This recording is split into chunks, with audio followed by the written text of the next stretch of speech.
हनी ट्रॅपच्या मुद्द्यावरून सामनाच्या अग्रलेखातून सत्ताधाऱ्यांवर टीकेचे बाण सोडलेले आहेत।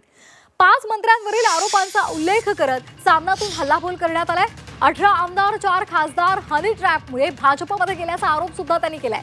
सामनामधून नेमकं काय म्हटलेलं आहे या संदर्भात पाहूयात ग्राफिक्समधून।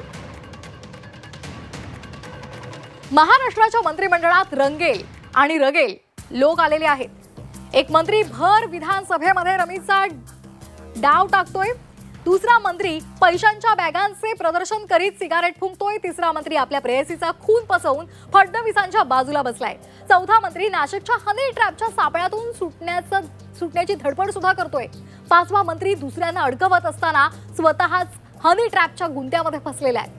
रमणीच्या भानगडीमध्ये सरकारचा कोठा झालाय। कोठ्याच्या हमीदाबाई दिल्लीमध्ये बसून सगळ्यांनाच नाचवित आहेत। रसा घणाघात सामनातून करण्यात आलेला आहे।